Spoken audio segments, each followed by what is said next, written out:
welcome to another episode of Accessibility.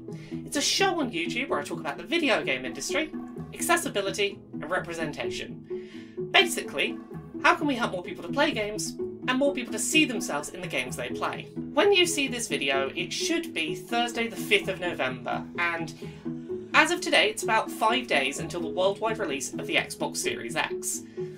Thanks to Microsoft, who sent me one early for review, I have had the Series X in my house for about 2 weeks now, and one of the main things I've been focusing on in my time with it is how accessible the console is on day one for disabled players. Last week on Accessibility, I published an episode all about unboxing the Xbox Series X from an accessibility perspective. You can find a link to that video down in the description. But at the time, I basically couldn't talk about anything other than the process of unboxing the console because of embargoes and NDAs that happen when you get these things early. But as of today, all NDAs and all embargoes have lifted. I can tell you anything you want to know about this console, so I'm going to try and go into all of the depth that I couldn't last week in this week's video.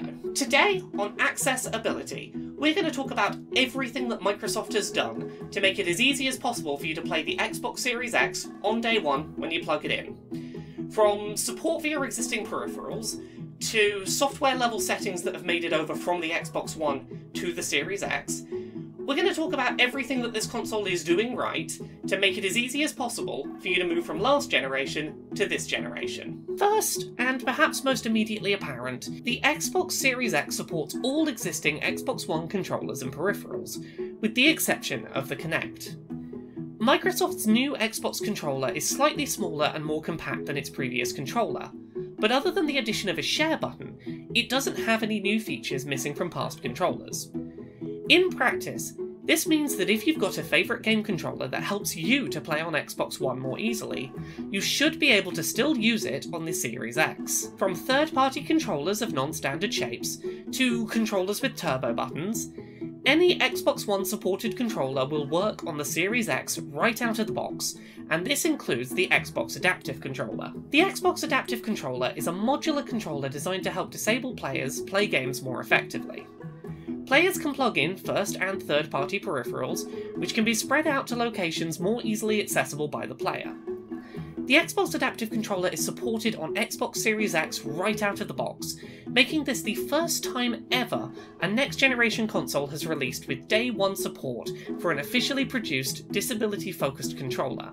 Thanks to the Xbox Series X controller featuring a near-identical button layout to the last-generation controller, players are unlikely to need to make any changes to their existing lineup of peripherals when moving to the Series X. I do want to quickly note that, while I have only had experience this last couple of weeks with the Xbox Series X, I am informed that all of my comments in this video also apply to the Series S, Microsoft's smaller and cheaper entry point to the new generation of consoles, releasing alongside the Series X next week. On the subject of controllers, one Xbox One software-level feature making its return on the Xbox Series X is Co-Pilot mode, which we recently published an episode of Accessibility all about, link down in the video description. In short, Co-Pilot mode allows Series X players to treat two controllers as one in the eyes of the console.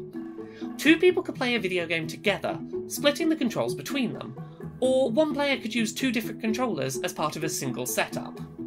Players using an Xbox Adaptive Controller can integrate a regular Xbox Series X controller into their setup if desired, for example, using the base controller's left analog sticks and triggers, but operating the rest of their button layout using the Adaptive Controller. Xbox Series X players can, much like on Xbox One, remap all buttons on their controllers on a system level, as well as remapping Co-Pilot controllers independently of each other.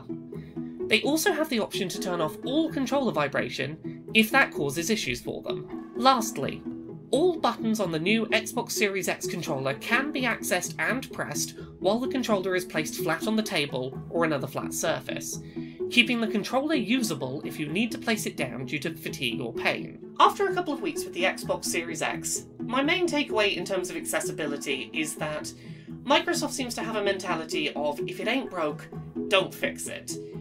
They've allowed you to bring over all of your existing peripherals, with the exception of Kinect.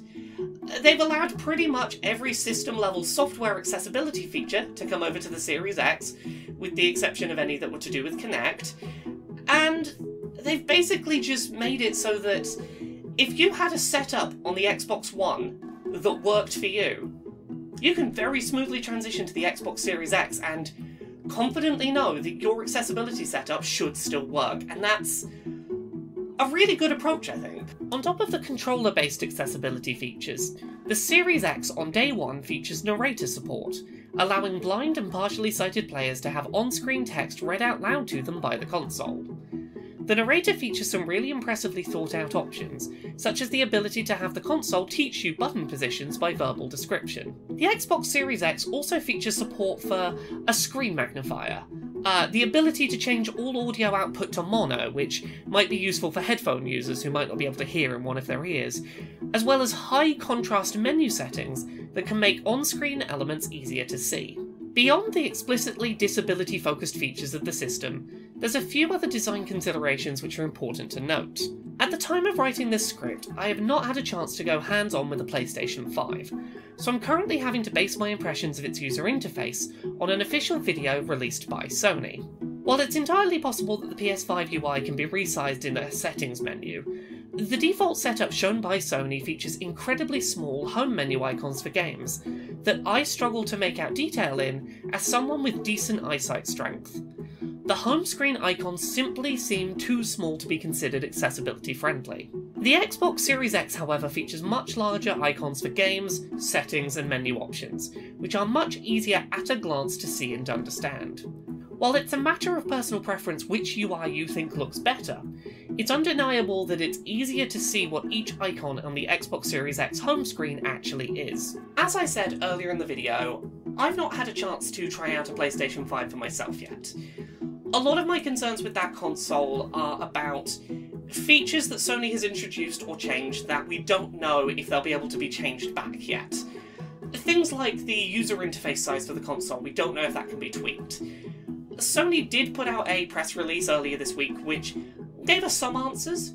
We now know that their haptic feedback, their fancy rumble, can be switched off, and their resistive triggers, which sort of fight being pushed, can be switched off on a system level, and that is great. But for now, I can't really tell you anything else about that console because I haven't had a chance to go hands-on with it. All I know is I'm a little concerned about the things they're changing, and I hope that they can be changed back.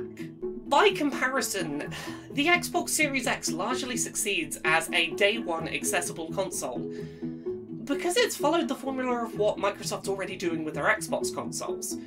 They've brought over all of their peripherals, they've brought over all of your settings, they've brought over all of the system-level fixes that can help, and they've basically just not introduced anything new that would mess with that. They've put years of work into making sure that the Xbox ecosystem is accessible on a software level, and making sure it's accessible in terms of controller options. And all they've done with the Xbox Series X is said, if it ain't broke, don't fix it, let's just do the same, and largely that has worked. The Xbox Series X doesn't really break any new ground with accessibility, and that's kind of because it doesn't have to. Microsoft has spent the last few years making sure that the Xbox One and that whole family of consoles is as accessible as possible, and with the Xbox Series X, day one they just went, well, we put that legwork in, let's just not break that going to the new console.